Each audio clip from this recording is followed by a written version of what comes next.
2026 के मिड के around real estate के प्राइसेस पूरी दुनिया भर में अचानक से उछाल मारेंगे। और यहाँ पर राहु बैठता है जब, तो एम्बिशन अपने आप एक्टिवेट हो जाता है। ये समय आपके लिए फाइनेंशियल रिवॉर्ड्स को लाने वाला है। कहीं से बोनस, कहीं से इंक्रीमेंट और कहीं से नई जॉब, कहीं से कोई बड़ा ब्रेक थ्रू। करियर बनाने में सालों लग जाते हैं, खराब करने में 3 हफ्ते काफी होते हैं। इस साल आइडिया चोरी होने का रिस्क रहने वाला है। नमस्कार दोस्तों, स्वागत करता हूं आपका आपके अपने चैनल किस्मत की रेखा पर। आज का वीडियो सच में मेरा भी एक फेवरेट वीडियो है, क्योंकि जब भी हम राहु की बात करते हैं, न सिर्फ चीजें एकदम अलग लेवल पर चली जाती हैं, बल्कि इस बार राहु की जो मूवमेंट है वो शतभिषा नक्षत्र में एंट्री कर रही है। ये पूरा टाइम हर एक लगन के लिए बहुत ही पावरफुल बनने वाला है। लेकिन कैसा बनेगा, किस तरीके की एनर्जी आएगी, क्या बदलाव दिखने वाले हैं, चलिए धीरे धीरे आराम से समझते हैं।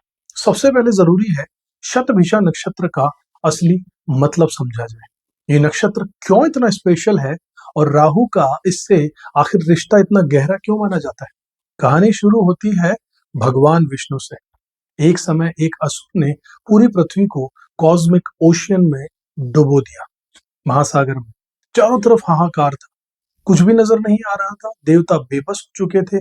तब भगवान विष्णु ने सुअर यानी कि वराह का अवतार लिया। वो समंदर में उतरे, असुरों को हराया, पृथ्वी को उठाया और वापस सतह पर ले गए।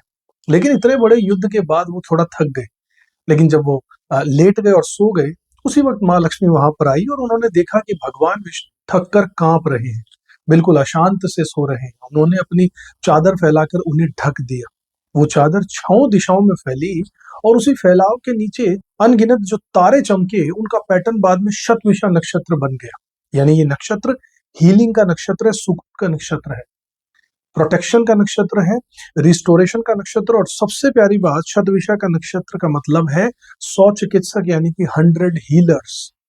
अब मजेदार हिस्सा ये है कि उस दैवी घटना के दौरान राहु की ऊर्जाएं इस नक्षत्र में सक्रिय मानी गई, इसलिए राहु को इसका नेचुरल रूलर माना जाता है और उसकी ताकत यहाँ पर कई गुना बढ़ जाती है।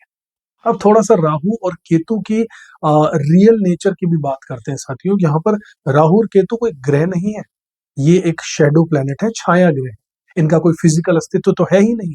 ये हमेशा रेट्रोग्रेड चलते हैं और सीधे दिमाग, सबकॉन्शियस और इमोशनल लेयर को प्रभावित करते हैं। राहु एक्सपेंशन का कारक है, माया जाल है, क्रेविंग है, अननोन चीजों में घुसने वाली एनर्जी है।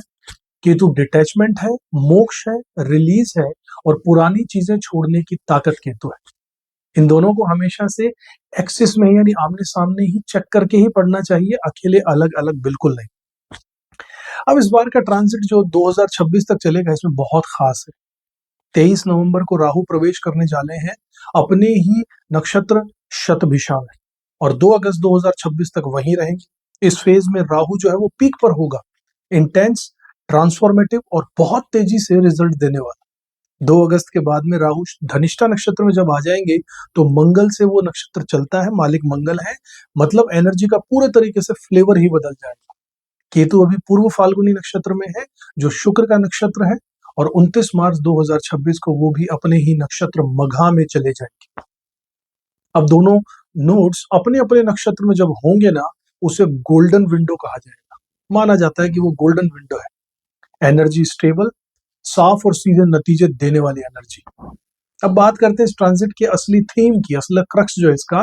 राहु एक्टिवेट कर देगा 8वें साइकिल को, यानी ट्रांसफॉर्मेशन को, पुरानी चीजों के ब्रेक होने का, इनहेरिटेंस का, नया बदलाव आएगा, डेप्थ तक जाएगा इंसान, रीबर्थ का, जॉइंट असेट्स का और लाइफ की टेस्टिंग सिचुएशंस का समय।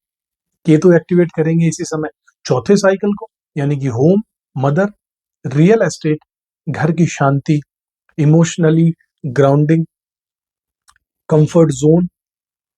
एक तरफ से जिंदगी पुश करेगी बदलाव की तरफ और दूसरी तरफ दिल खींचता रहेगा स्टेबिलिटी की तरफ। यही इस ट्रांजिट का सबसे बड़ा ड्युअलिटी और दोहरी अट्रैक्शन होगी। और एक क्लियर प्रिडिक्शन मैं आज यहां पर बोल रहा हूं, 2026 के मिड के अराउंड रियल एस्टेट के प्राइसेस पूरी दुनिया भर में अचानक से उछाल मारेंगे। बहुत नोटिसेबल जंप आने वाला है। अब सबसे इंपॉर्टेंट सवाल यहाँ पर यह है कि 12 जो लग्न या 12 राशियां हैं, इन पर इसका क्या असर पड़ेगा फिजिकल लेवल पर। अगर देखना है तो लग्न से देखिए, अपने लग्न के हिसाब से राशि पकड़िए, और अगर इमोशनल लेवल पर जो फर्क पड़ेगा वो चेक करना है तो चंद्रमा की राशि से पकड़िए। आपकी चंद्रमा की जो राशि है उसका वीडियो देखिएगा। चलिए साथियों, अब हम टॉरस असेंडेंट और टॉरस राशि वालों के लिए यानी वृषभ राशि वालों की जिंदगी का सबसे क्रिटिकल ट्रांजिट को समझने वाले हैं। और सच बताऊं तो ये ट्रांजिट आपके करियर को एक नए मोड़ पर लेकर जाने वाला है। 18 नवंबर से राहु का जो ये प्रोग्रेशन अभी से शुरू हो गया, आपके कुंडली के 10वें घर में आ चुका है। और ये कोई साधारण एंट्री नहीं है, ये सीधा शतभिषा नक्षत्र में प्रवेश जो कर रहे हैं। शतभिषा यानी कि हीलिंग का नक्षत्र, मतलब काम में जितनी पुरानी दिक्कतें चल रही थी, जितना मानसिक दबाव था, अब वो धीरे धीरे ठीक होना शुरू होगा। आपका कंफर्ट जोन अब बदलने वाला है, आपकी सोच बदलने वाली है, और सबसे बड़ी बात, आपके एम्बिशन को नया फ्यूअल यानी कि नया ईंधन मिलने वाला है। अब समझिए 10वां घर क्या है जहां पर ये होगा, वो आपका करियर है। 10वां घर ही आपकी पहचान है, 10वां घर आपकी अथॉरिटी है, यही आपकी रेपुटेशन का घर भी है। सिंपल शब्दों में अगर समझें तो दुनिया आपको किस तरीके से देखती है, ये 10वां घर ही बताता है। और यहाँ पर राहु बैठता है जब, तो एम्बिशन अपने आप एक्टिवेट हो जाता है। अब यहाँ पर एक गुड न्यूज भी है, ये समय आपके लिए फाइनेंशियल रिवॉर्ड्स को लाने वाला है। कहीं से बोनस, कहीं से इंक्रीमेंट, और कहीं से नई जॉब, कहीं से कोई बड़ा ब्रेक थ्रू। और खासकर अगर आप डिजिटल मीडिया में हैं, डिजिटल फील्ड में काम करते हैं, एआई में काम करते हैं, मशीन लर्निंग में काम करते हैं, सॉफ्टवेयर इंडस्ट्री में है, कोडिंग में है, तो भाई ये आपके लिए गोल्डन पीरियड होगा। ये साल आपके करियर में सबसे बड़ा पुश दे सकता है।